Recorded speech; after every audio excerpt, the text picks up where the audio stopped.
1.1 Part 2 Linear Word Problems. I would take a minute and pause the video to give you some time to write down example 1 because I'm going to dive right into the solution. So it says, a car leaves Austin traveling 40 kilometers per hour. 4 hours later, a truck leaves Austin following the car and traveling 65 kilometers per hour. How long will it take for the truck to overtake or pass the car? So let's think about what this is really asking. So let's kind of draw a picture. So here's Austin, okay? So it says that a car is leaving Austin at 40 kilometers per hour. All right? A truck leaves 4 hours later and is traveling at 65 kilometers per hour. So here's our truck behind at 60 kilometers per hour. Okay, how long will it take for the truck to overtake or pass the car? What we're looking for is when are they going to be at the same point? Okay, the truck started 4 hours later, so it has some catching up to do. So we're trying to figure out when are they going to be at the same spot. So first thing you want to do is you want to set up a variable. Okay, the question asks how long will it take for the truck to overtake or pass the car. So what I'm going to do is I'm going to say that my variable I'm going to use is t, and t is going to represent the time for the truck.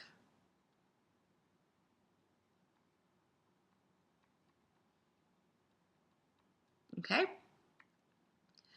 Then I need to figure out how I'm going to set this all up. So we're going to use a chart for these problems, hopefully to keep you organized, and then you can see kind of a pattern and how to set up these distance problems each time. So if you recall, I'm sure you learned sometimes that distance is equal to rate times time. Distance is equal to rate times time. So we're going to use that to help us solve this problem. So I'm going to scroll up a little. All right, what we're going to do is we're going to set up a chart. So we have two vehicles going on here. We have the car and we have the truck. All right, the car and the truck have some distance that they're going.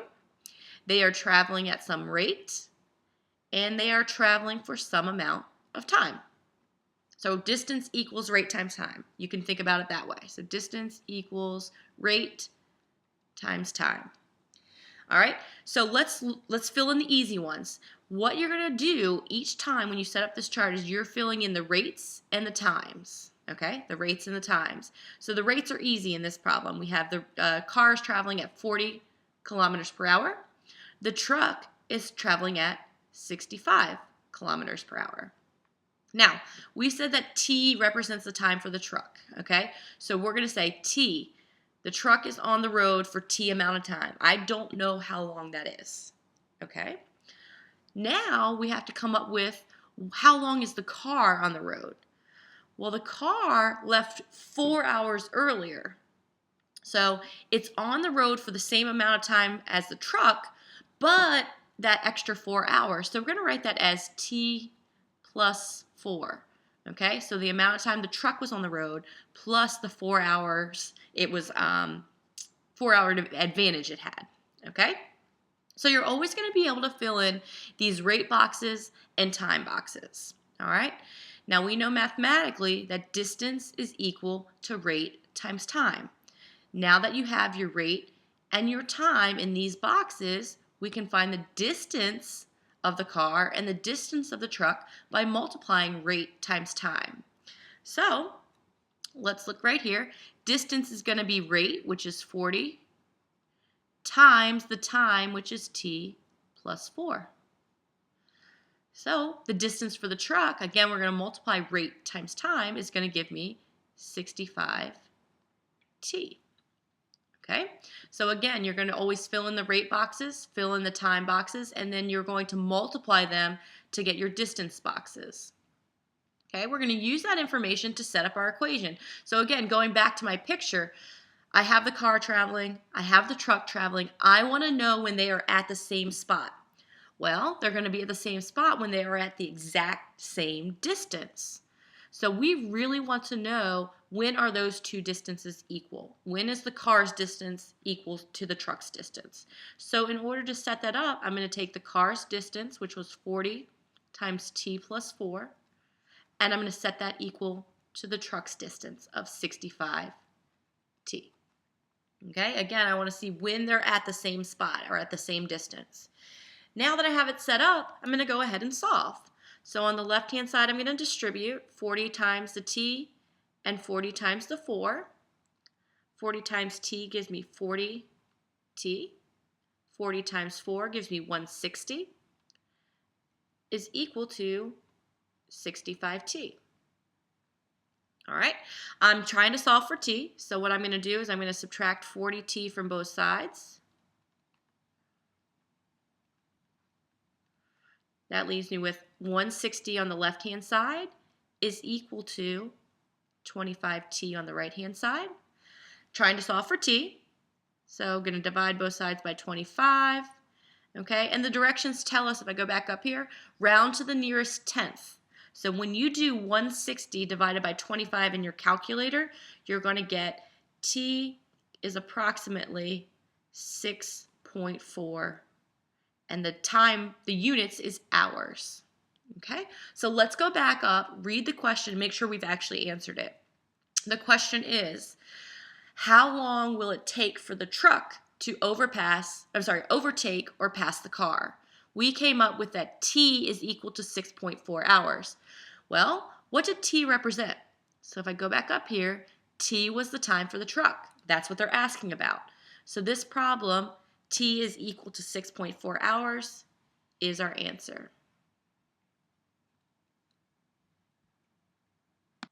Example 2. Again, please pause and make sure you have this written down in your notebook before we start. Two boats leave at the same time from a city to go to the same island. The first boat travels at 28 miles per hour. The second boat travels at 42 miles per hour. And how many hours will the two boats be 60 miles apart? Round to the nearest tenth. All right, so again, let's try to draw this out, see what's going on. So let's say here's where they're leaving from, okay? We have one boat going 28 miles per hour. We have another one going 42 miles per hour. And they're going to the same island. Here's my island. Well, if they're going at different speeds, do you guys agree, hopefully, that this boat is eventually going to get ahead? Okay? Well, we know that this one's going to be ahead because it's going faster. So they want to know, hey, when are we going to be 60 miles apart? When are we going to be far enough ahead that we are actually 60 miles in front of the other boat? Okay? So let's figure out how we're going to set this up. Remember, in the last problem, the first thing you always want to do is decide what your variable is going to be. Okay? It says in how many hours? How many hours? So they're asking us for time. So I'm going to use my variable as t again. I'm looking for a time. Okay? Well, do you agree that if they leave at the same time, they're traveling for the same amount of time? Okay, if they both leave this place at the same time, they're all out in the water for the same amount of time.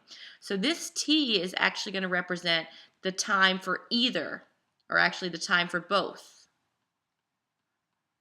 Okay, both of the boats are out in the water for the same amount of time.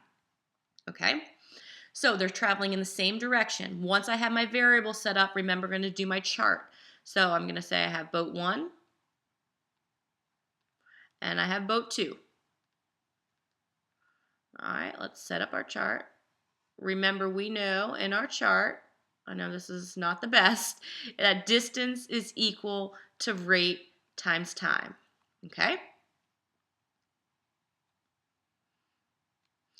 How fast are the boats traveling? That's the easy part again. We have boat 1, we'll say, is the boat that's traveling 28 miles per hour. And then we have boat 2 traveling 42 miles per hour. Okay? Then remember, we're going to be able to fill in these time slots as well.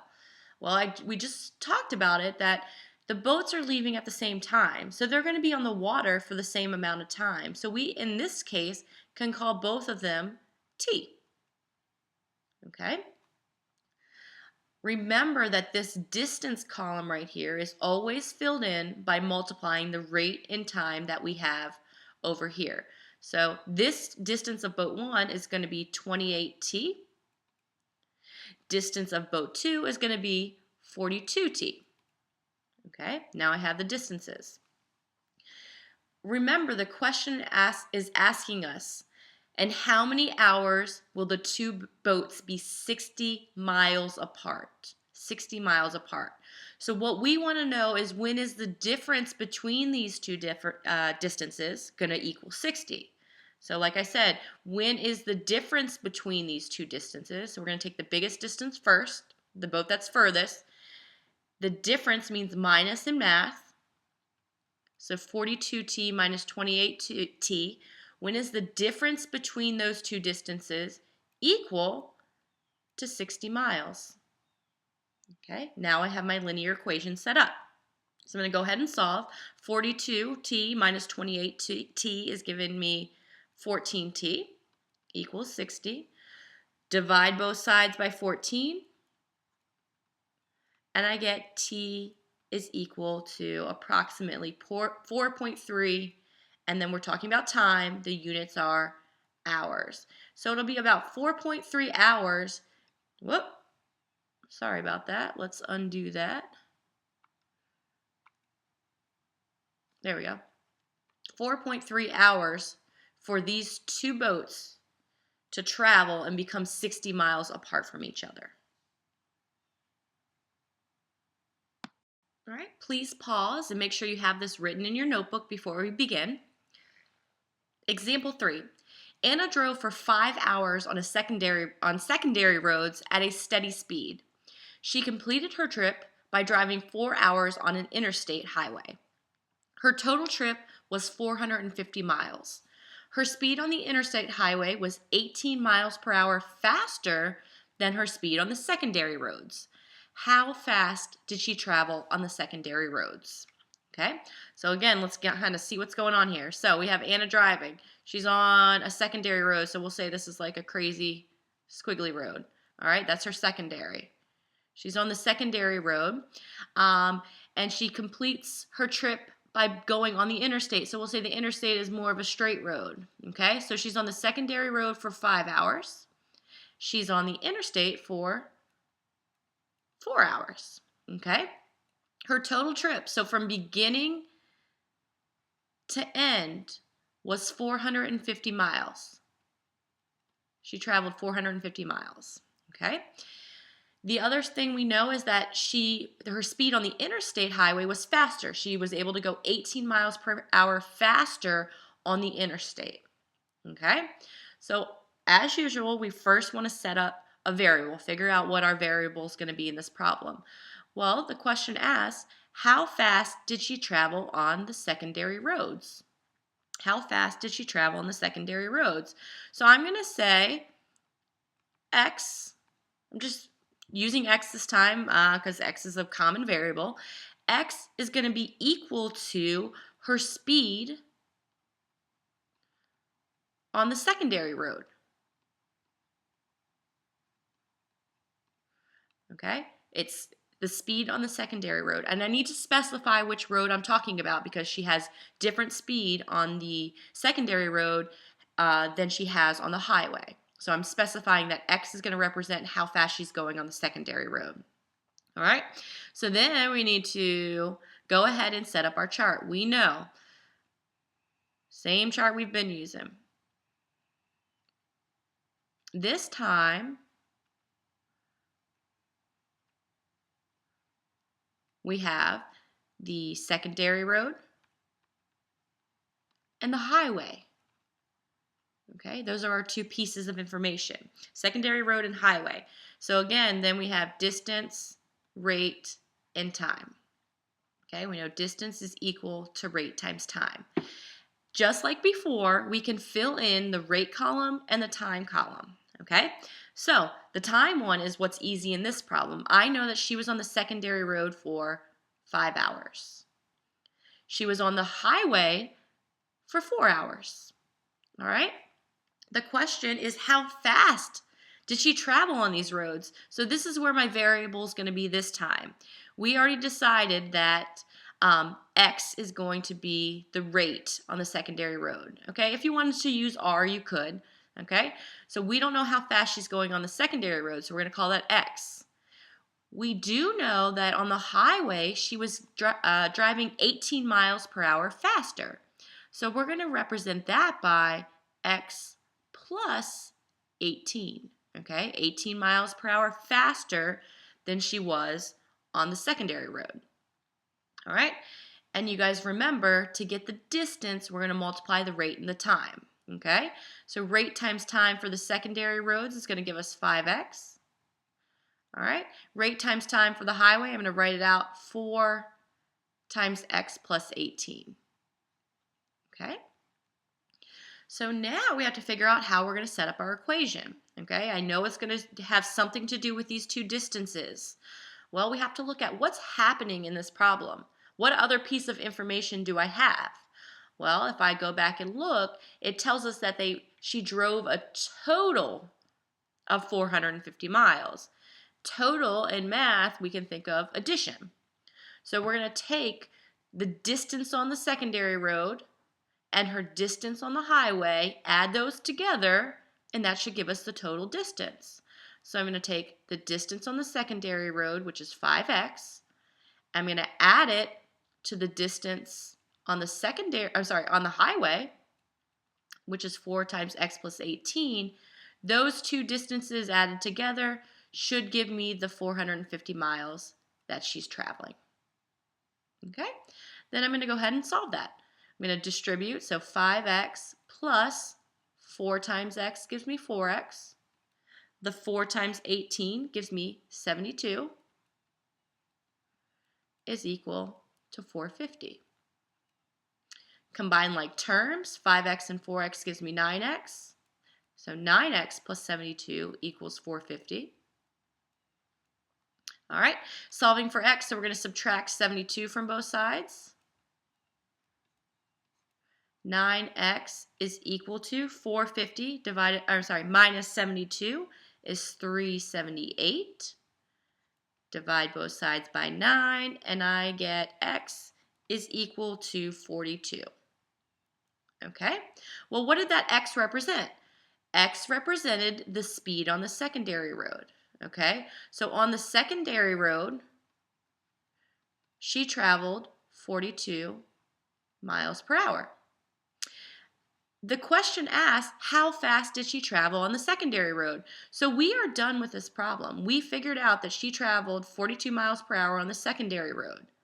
Now, just for your information, if the problem had said, how fast did she travel on the highway, we would just take that 42 and add 18 to it to see how fast she would be traveling on the highway. So she traveled 60 miles per hour on the highway. Okay, this question just asks the secondary road, but be aware that it could ask for the speed on both, or it could have asked for just the speed on the highway.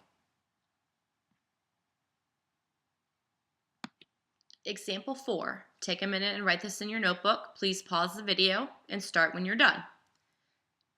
Two cars start out together from the same place. They travel in opposite directions, with one of them traveling 5 miles per hour faster than the other. After 3 hours, they are 405 miles apart. How fast is each car traveling? Okay, so again, let's kind of get an idea of what this looking like. It says they start out at the same place. Here's where they're starting. All right, they travel in opposite directions. All right, one of them is traveling 5 miles per hour faster than the other. After 3 hours, they are 405 miles apart. So here they're traveling away from each other, and then eventually they are 405 miles apart. And that took a total of 3 hours. Okay? So first thing you want to do is figure out what you're going to call your variable. Okay? In the last problem I used x. This time it says how fast is each car traveling. I could use x again, but this time I'm going to use r for rate. Okay? So what does r stand for? R is the rate in miles per hour of one of the cars. Okay? I need to pick which one. I'm always going to use the slower car. Okay? So my r is going to stand for the rate of the slower car. okay, because they're traveling at different rates. Now, once I have that established, I'm going to go head down and set up my chart. All right, so I have, whoop, not so great. I have my slow car, and my other one I'll label as my fast car. Make sure you distinguish between the two, okay, or it's going to get confusing. We know we're going to have distance, rate, and time. Okay, so let's fill in exactly what we know. Okay, let's fill in exactly what we know. Do I know the rates of either car? No, I see that that's my variable. I don't know how fast either car is going. So for now, let's leave that blank. Time. Do I know how long each of these cars were on the road?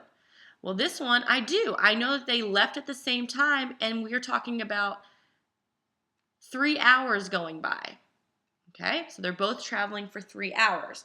So since I have my T column filled in nicely, I know that my rate is going to use that variable. Okay, I know that the slow car is traveling at R miles per hour. We know from the problem that it says one of the cars is traveling 5 miles per hour faster. So I'm going to represent that by R plus 5 miles per hour faster than the slower car. Okay, now I know that I'm always going to fill in my distance column by multiplying the rate and the time. So the slow car's distance is going to be represented by 3R. The fast car is 3 times R plus 5. Okay, so now once I have everything filled into the chart, I have to figure out how I'm going to set up this equation. What makes sense? Okay, so going back, the last piece of information that I haven't really used yet that I'm going to use to create my equation is that they are 405 miles apart. Okay, where does that 405 miles come from? Well, it comes from the distance the one car is traveling plus the distance the other car is traveling. Those two distances together is going to give us the 405.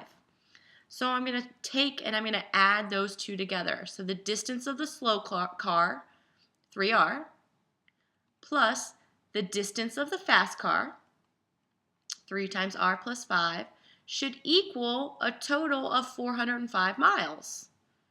Okay? And then I go ahead and simply solve this. 3R plus, I'm going to distribute. 3R plus 15 is equal to 405. All right, 3R plus 3R is 6R. So 6R plus 15 equals 405.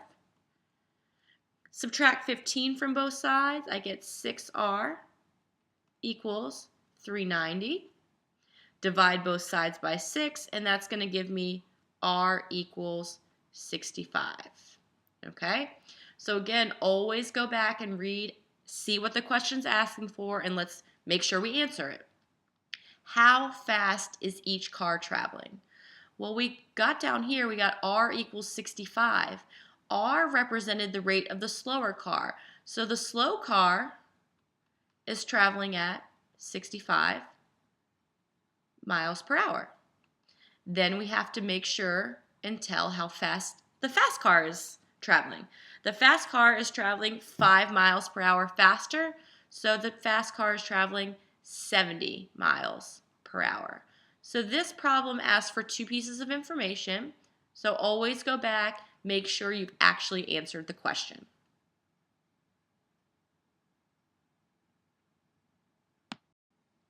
Example 5. Take a minute and put this in your notebook. Please pause. The length of a rectangle is 5 meters more than twice its width. Find the dimensions of the rectangle, assuming that its perimeter is 28 meters. Okay, if you recall, we did some area problems in 1.1 part 1, so you're going to kind of see the similarities between those problems and the ones we're doing now. So again, I always like to draw it out. Let me get my pen. Always like to draw it out. All right, so it's telling me the length of a rectangle is 5 meters more than its width. So let's call the width W. All right, and then over here, yes, normally I would say the length. the length of a rectangle is, remember in math, is equals. The length equals 5 more than twice its width. 5 more than twice its width. Well, twice its width would be 2w. And 5 more than that would be plus 5. Okay? So now I have the width is w, and the length is 2w plus 5. Remember, I just want to have one variable. Okay? It says find the dimensions of the rectangle, assuming that the perimeter is 28 meters. If you recall, perimeter is the sum of the sides. So we're going to add all of the lengths of the sides together to get the perimeter. Okay? So I'm going to have one side, which is w, plus the other side, which is 2w plus 5, plus another w, plus another 2w plus 5. That's one way to write it. And I know that that total is 28. Okay? Or you can say, all right, well, I know there's 2 widths and 2 lengths. So there's 2 w's, and there are 2 lengths, which are 2w plus 5. Okay? A little bit neater there. All right, but they're going to give you the same thing. Okay? Once you have your equation set up, go ahead and solve. So we have 2w plus, we're going to have to distribute here, 4w plus 10 equals 28. Combine like terms, 6w plus 10 is equal to 28. I'm going to subtract 10 from both sides. That leaves me with 6w equals 18. Divide both sides by 6, and we get w equals 3. Okay? So let's go back up. We have the width is equal to 3 right now. Let's figure out what this question's asking us for. Find the dimensions of the rectangle, assuming the perimeter is 28 meters. So they want to know the width and the length. The width and the length. So I know that the width now is 3 meters. Okay? And what I'm going to do is I'm going to plug that into the formula for length.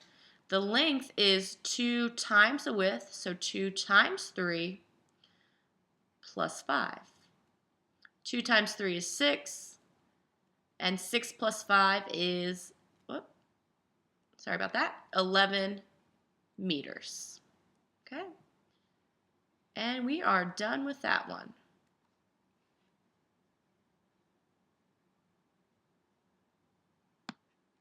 Example 6. A fast food chain bought 2 pieces of land for new stores.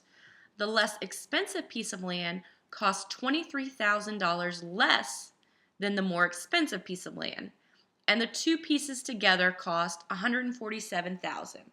How much did each piece cost? Okay, so we need to figure out how much each of these pieces of land cost. All right, so over here I'm going to say, okay, I have my expensive piece is going to equal something, and then I have my less expensive is going to equal something. So I know I need to fill that in order to be finished with this problem. See if I can get my pen to work. Okay, so let's figure out. We need to start off with a variable, okay? Now, I'm just going to say x, okay? X is going to be one of these, all right? I'm going to say that x is going to be the cost of the expensive piece of land, okay? The cost of the expensive piece, all right? So now I know if I solve for x, I'm going to figure out the amount for the expensive piece of land, okay? Then I have to figure out, all right, that's the expensive piece of land. How do I represent the less expensive piece of land using x? Okay, so let's go back up here. It says the less expensive piece of land costs $23,000 less than the more expensive piece. So if I take the more expensive piece and I subtract $23,000, that represents the cost of the less expensive piece of land. Okay? Now I need to come up with an equation. It tells me that the two pieces together cost $147,000. So I can take the cost of each of them, add them together, and it should give me a total of $147,000. So I'm going to take the expensive piece, which is X, plus the less expensive piece, which is X minus 23,000. And I know that that should be a total of 147,000. So now I have to solve this equation. X plus X is 2X. So 2X minus 23,000 should equal 147,000. I'm going to add 23,000 to both sides.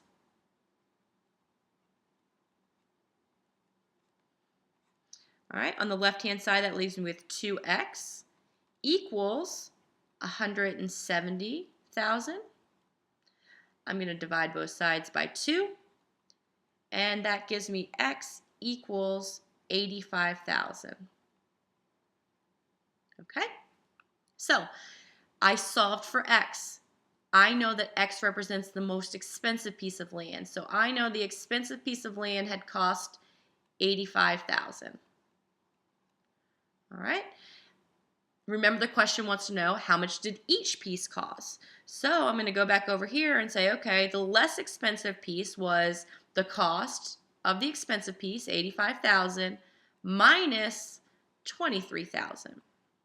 Okay, and that comes out to $62,000. So the less expensive piece cost $62,000. All right, I have both pieces. I've answered the question, so I'm done with this problem.